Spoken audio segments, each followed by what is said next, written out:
East, it made it politically awkward for Saudi Arabia at the time Okay. to further commence with a deal. But hopefully we'll Okay, be Jordan, seeing I'm sorry to interrupt you. We're expecting the press briefing to start very, very shortly. Quick word from Ravi Karkara in. Mr. Karkara, what are you hoping to hear?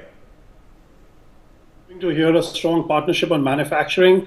I mean, very much on Make in America, which is a very clear sentiment here. And what can we really learn from Make in India? I think Bharatji has also really advocated a lot for looking at this partnership, especially on the AI front. We're really looking at how AI becomes a very critical force. I think America, India, that's what Modi ji said in one of his interviews. And America, India's AI, and AI is driving the fifth industrial revolution. Okay, so where's the confluence of interest, Ravi Karkara, since you know the expert on the subject, the data, India has got data, 1.4 billion of us generating data like heck. We can potentially build the data centers as well, but we don't have the hard infrastructure yet for the AI. How can we be players in this? I think that's really coming in. If you look at all the partnerships that are coming through, really from the American investors, I think this is going to be one of the very high on the agenda. Data centers will need to be in a reliable location. And I think also data center that needs to be sustainable. This is my everyday work. And I think for us, the transfer, and this is what I think one of the speakers said, I think India, along with just supplying the AI skilled workforce, but for really India to develop its model and its core work around AI, we need the American technology in that partnership. The irony here is that many AI forces here also from the Indian descent, which I think is a great advantage for us to come together, because I think this partnership and the announcement along with geopolitics and other areas that you talked about, I think AI-driven manufacturing research will drive the fifth industrial. We know that. So data center are going to be in the center of it. Okay. And also the whole controversy, just to conclude with DeepSeek, it has to be reliable, secure locations. And I think that's where the partnership of India and USA on AI is absolutely essential. So I know it's arguable whether we are actually doing in India frontline LLM or artificial general intelligence research, where we are anywhere there yet, because on the face value of it, no. But then we have people like Arvind Srinivas building Perplexity. So the second you can argue that yes, they are converting this into real world use and creating billion-dollar companies, all dealing with AI. Let me get some images on our screens, ladies and gentlemen. Here you have it. That's the Modi-Trump meeting in progress on your screens over there. You can see the Indian delegations. You can see NSA Doval there, Ambassador Jaishankar there as well. The translators are there sitting at the back, and of course the US Secretary of State sitting as well. So that's the meeting that's happened. Yes, there's going to be a press briefing. A few words have been exchanged in front of the cameras. A closed door briefing is underway, and yes, there will be a press briefing immediately after this. Let me get General Bansal into this conversation. General Bansal, we are almost for certain expecting a big ticket defense deal, perhaps the first sale agreement in principle of fighter jets from the United States of America. India operates a fleet of Russian-made, French-made, and now Indian-made jets. No American jets in the Indian Air Force fleet so far. Do we expect them to be coming our way shortly?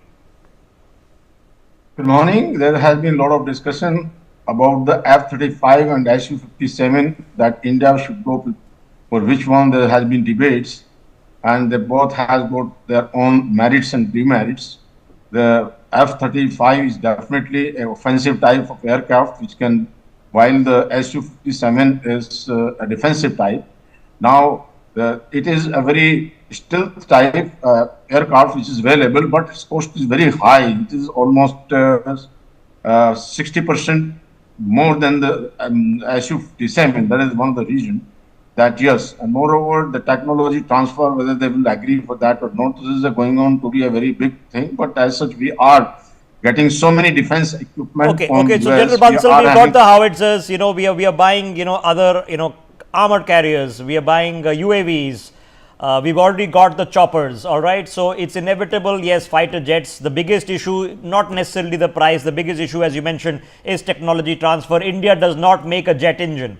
It's the biggest concern for a major country, let alone a major defense purchaser. Do you expect progress on that front? Will we get technology transfer? Will GE come and make that jet engine in India? We are expecting that. This was a deal made in 2023 itself, and between GE and our HAL. So that will come up. Why I was telling, because this was mentioned, I think, by Mr. Bharat, that we need 42 squadron and we are having only around 30. So there's a large number of and finances required for everything. Definitely one has to keep in mind. And I was talking about that, yes, we are getting 31 MQ-9 Reaper drones, which is $3.3 billion deal. Yes. We are having these helicopters, Apache helicopters, we are having assault rifles, we are having howitzer, very light guns which are used in the mountain. So we are having the Globemaster carrier aircraft, we are having the special aircraft, Herculean type, which can be as a special airlift. So many Okay, so defense expect it equipment very shortly. Expect a big ticket defense account announcement. I have on good authority that it is almost inevitable. It's going to happen. We're going to talk about big ticket announcements, not only of commercial investment by Indian firms into the US, perhaps in the steel industry and other places. We are going to see an announcement of a reduction in tariffs on various products. From Indian tariffs of US products being exported into India. For sure, we are going to see a defense announcement on some fact. Now, how big the deal will be, I promise you, money is not the problem. The problem is technology transfer. India mandates that a percentage of the aircraft after the first deliveries have to be not only jointly produced in India, but there has to be a certain percentage of technology transfer built into the contract. That's the sticking point. It's not like we don't like the aircraft, it's not like we don't want the aircraft, or it's not like we can't afford the aircraft. That's the problem. Okay, hold that thought. Let me get a different perspective from Dr. Nagao joining us on the broadcast. Dr. Nagao, thank you. And I know it'll be a very odd hour for you as well. If you are in Japan, if you're in the US, then it's an odd hour for us because it's 4 in the morning here in New Delhi as we're having this conversation. Let's shift focus to the Indo-Pacific, because the first meeting that was held after the Trump swearing in was a quad meeting of foreign ministers. Right now, we are discussing tariffs, we are discussing migration. When do you expect the focus will be back on the Indo-Pacific? It is interesting. President Trump chose 4 leaders met this month. First one is Israel, next one is Japan, third one Jordan, and fourth one now Modi, India. So this means that he focusing on Middle East and Indo-Pacific. So generally, the US president meets the British as a first foreign guest. But this time, it is not. He focusing on this area. So view from this, his strategy is clearly revealed in this process. Firstly, he tried to solve the problem in Middle East and Europe, and he want to relocate the resources to the Indo-Pacific. So view from this order indicate that. So that's why this is a big picture President Trump focusing on. And this is a good chance for India, Japan, or other country in the Indo-Pacific. So Dr. Nagao, from the UK, Nigel Farage of all people was invited to the Trump inaugural, and of course the British Prime Minister was not there. Yes, the Chinese president was invited. He sent a representative who was there. So there has going to be engagement. So Dr. Nagao, assuming that the priority number one and the conversation number one or the argument number one is going to be on tariffs with China. That's where the focus right now is. When does it come and shift to security issues, which we know are very real from where you and I are sitting? Without solving issue in the Middle East and Europe, the United States cannot concentrate their resources to the Indo-Pacific to counter China. So that's why the trade war has already happened, and the President Trump is using 2 types of tariff: negotiable tariff and non-negotiable tariff. For example, when President Trump declared to impose tariff to the 3 countries, Canada, Mexico, and China, in this case, it looks like all of the 3 are one category of tariff, but it is not true, because tariff on Canada and tariff on Mexico are negotiable tariff, but tariff on China is non-negotiable. So that's why only the China's one is imposing now. And the other 2 imposing on Canada, imposing on Mexico, still under negotiation. So tariff will impose any country in the world because America first for the President Trump. But at the same time, indeed, tariff on China is special, completely different. US need to win the competition with China. That's why this is a tool. Okay. This is a tool for battle. Okay, so let's contextualize this. Ambassador Kapoor, let's now go back to the big elephant in the room in the Oval Office right now, because I know that might not be the immediacy of the conversation. But Donald Trump knows it, Narendra Modi for sure knows it, you and I know it, it's China. So the grand tariff war ain't going to happen with India, it's going to happen with the Chinese. The Chinese are already threatening to cut off pretty much the entire world's rare earth supplies.